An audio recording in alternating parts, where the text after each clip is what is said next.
Creo que hay dos informaciones, en realidad dos cuerpos informativos contrastables que se destacaron esta semana. Hubo algunas otras noticias, sobre todo del ámbito judicial, de las que en todo caso después hablaremos, pero esas dos merecen cierta atención especial.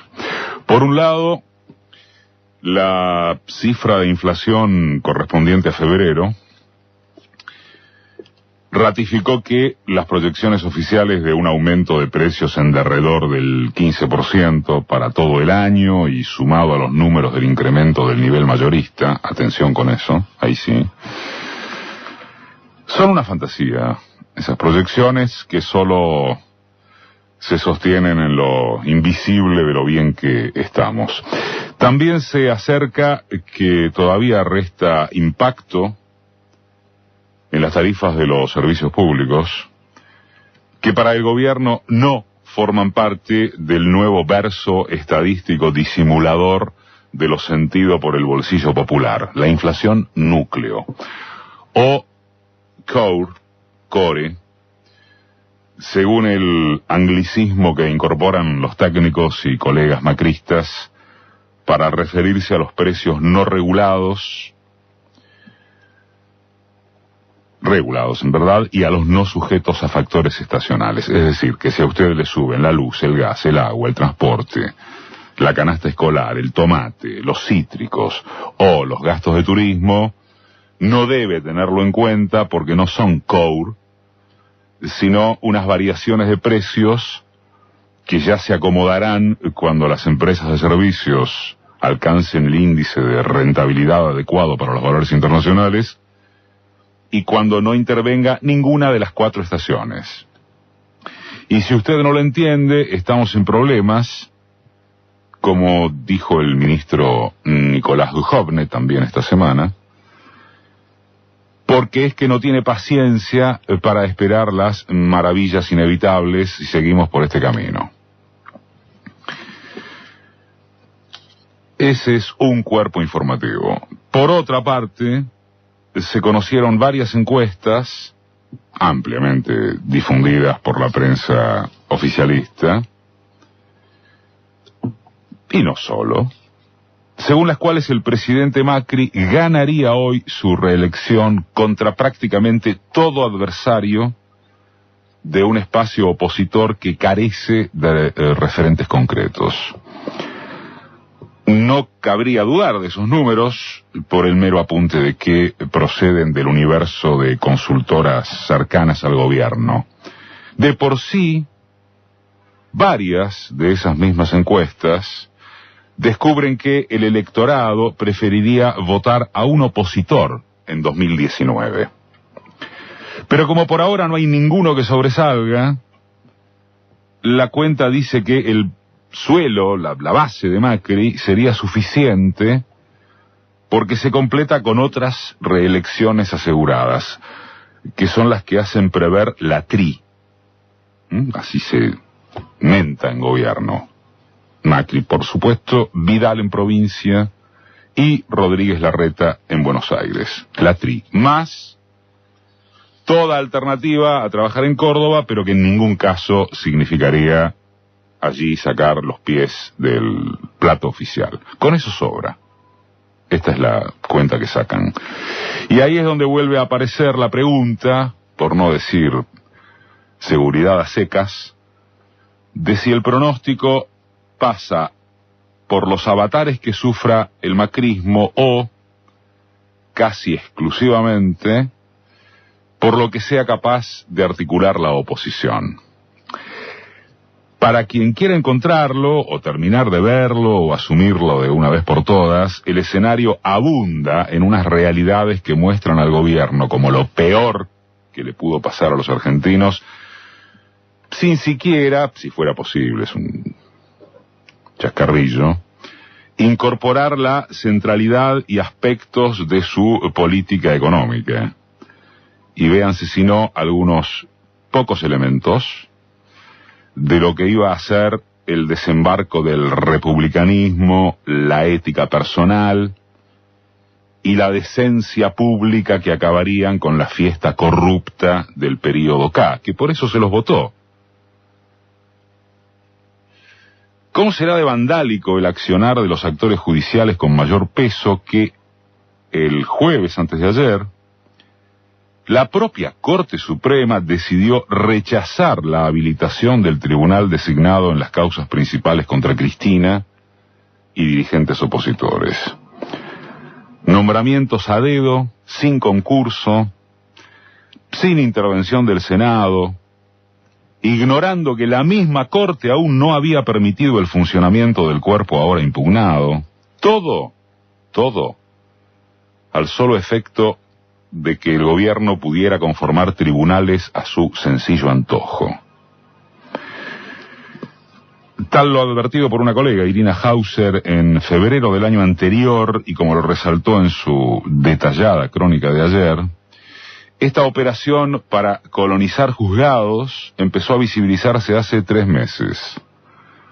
Fue entonces cuando se aprobaron los nombres de los 3 jueces que integrarían el Tribunal Oral Federal 9, y esa es la jugada que ahora la Corte desbarató, siendo que además en la comunidad judicial todo el mundo sabía que el Consejo de la Magistratura, dominado por el macrismo en su mayoría simple, preparaba más nombramientos para las próximas semanas. Una táctica ya archiconocida, el SPP, que el gobierno, por lo visto, no considera desgastada ni mucho menos. Si pasa, pasa. Mientras tanto, para el miércoles que viene está prevista la reunión constitutiva de la Comisión de Asuntos Constitucionales de la Cámara Alta. Allí es donde Cambiemos procurará fijar fecha para discutir el desafuero de Cristina, quien, les recuerdo, está procesada y con la prisión preventiva que pidió el indescriptible juez Claudio Bonadío en la causa pornográfica del memo de acuerdo con Irán, un acuerdo aprobado por el Congreso de la Nación.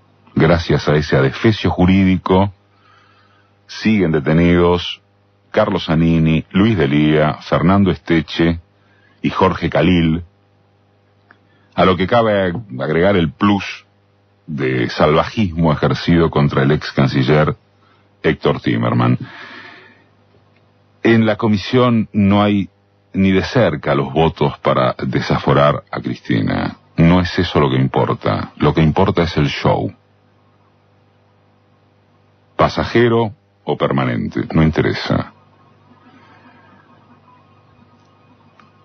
¿Se acuerdan de los bolsos de dinero que denunció la secretaria privada de Kirchner, que iban a Santa Cruz? No existe, no existió, se acabó. La justicia dijo esta semana, no hay tal hecho. Hablando de show, digo, ¿se acuerdan de la cuenta de Máximo Kirchner y Nilda Garré?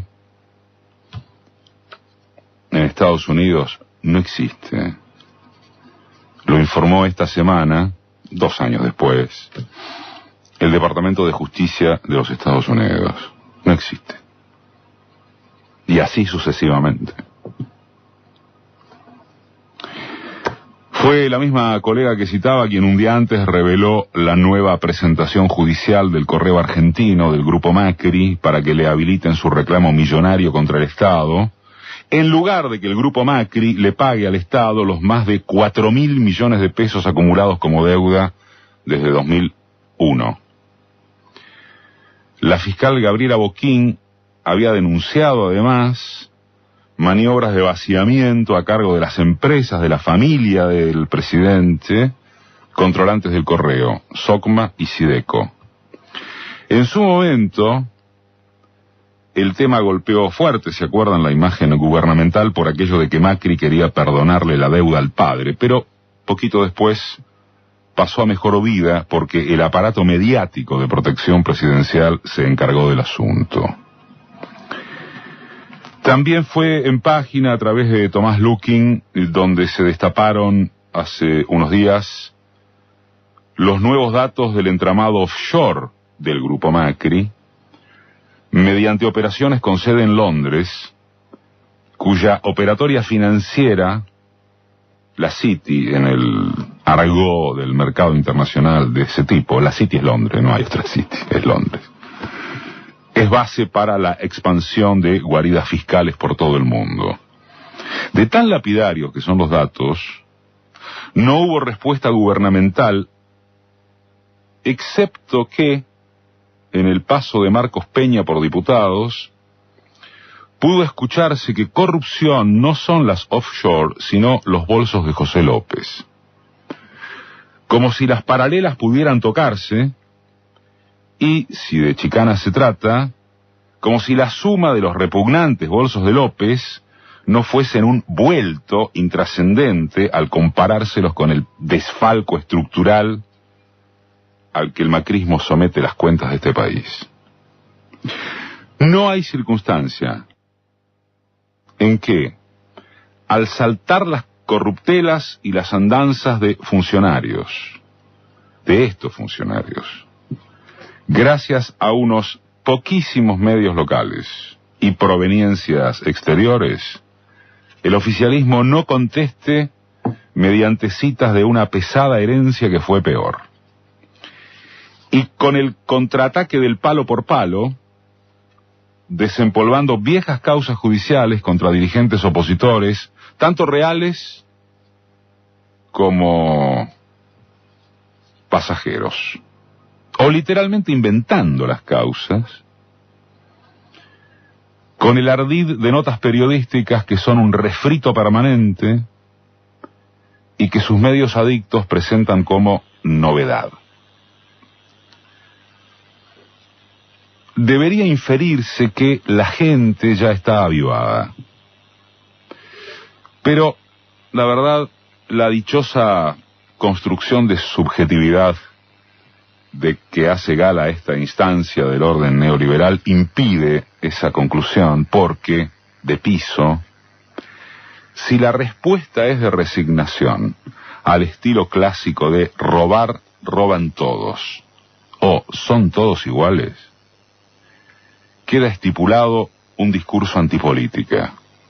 Y en ese discurso, los únicos ganadores son las mujeres y hombres de negociados al frente del modelo en marcha.